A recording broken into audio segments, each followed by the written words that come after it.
Arithmetic progression का जो M होता है वो हमेशा ग्रेटर और इक्वल होता है ज्योमेट्रिक प्रोग्रेशन के ज्योमेट्रिक मीन से। इसका मतलब क्या होता है, आइए देखते हैं यहां पर। लेट अस सपोज कि 3 नंबर्स हैं एबीसी और वो एरिथमेटिक प्रोग्रेशन में है, यानी कि एपी सीरीज के फॉर्म में है। एपी सीरीज ऐसी सीरीज होती है कि जो नेक्स्ट नंबर होता है वो प्रीवियस नंबर में एक फिक्स नंबर ऐड करने के बाद बनता है। ठीक है, तो हम सब जानते हैं कि जो इस दो नंबर्स के बीच का कॉमन डिफरेंस होगा वो पूरे एपी में कांस्टेंट होता है, यानी सेम होता है। उसको अप्लाई करते हैं यहाँ पे। So B minus A will be equal to C minus B, क्योंकि ये भी डी है कॉमन डिफरेंस, ये भी कॉमन डिफरेंस डी है।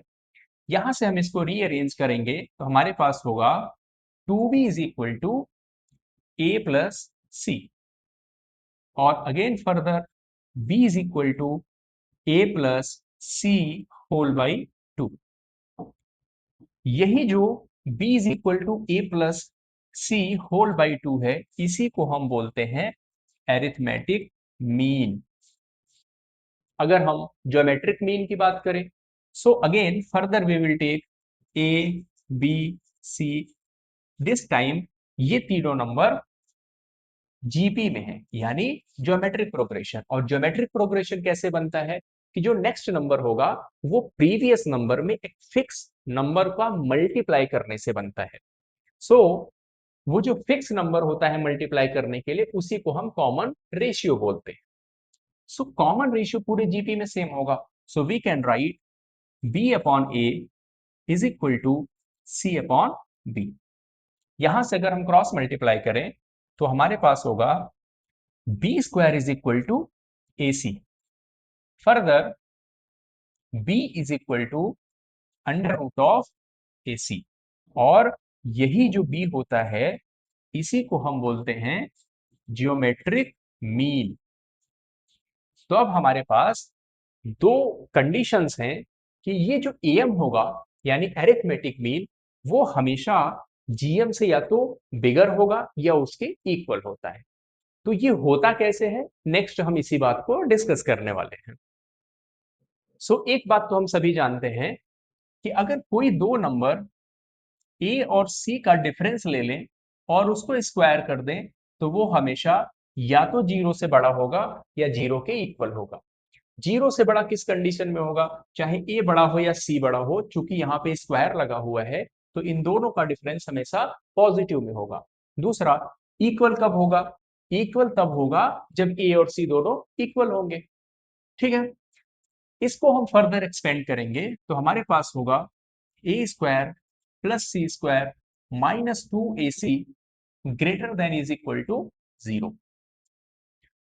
हमें इसको a प्लस बी का होल स्क्वायर के फॉर्मेट का बनाना है। So we will add 4ac both side. अगर हमने 4ac को दोनों तरफ ऐड किया तो हमारे पास क्या होगा, a square plus C square plus 2ac greater than is equal to 4ac के। अब हम इसको क्या लिख सकते हैं कि a प्लस सी का होल स्क्वायर जो होगा वो greater than or equal to 4ac होगा। यहां से ये नंबर पॉजिटिव है, स्क्वायर हो रहा है तो इन दो नंबर का सम पॉजिटिव है। क्योंकि दोनों साइड पॉजिटिव हैं, हम इसको लिख सकते हैं कि a plus C greater equal to 2√ac। और ये कहां से आया, ये आया स्क्वायर रूट लेने से दोनों साइड के। ठीक है, नेक्स्ट क्या होगा कि a plus C whole upon 2 greater than is equal to √ac। और जैसा कि आप देख पा रहे होंगे, यही हमें प्रूफ करना था क्या, कि ये है हमारे पास ए एम एरिथमेटिक मीन और ये हमारे पास है जीएम यानी ज्योमेट्रिक मीन। तो एरिथमेटिक मीन हमेशा greater than or equal to होगा ज्योमेट्रिक मीन के। अगर हम इसी बात को एग्जाम्पल के फॉर्मेट में अगर प्रूफ करना चाहें तो फॉर एग्जाम्पल, तो हमारे पास ए था उसको हम 4 ले लेते हैं और जो सी था उसको 9 ले लेते हैं।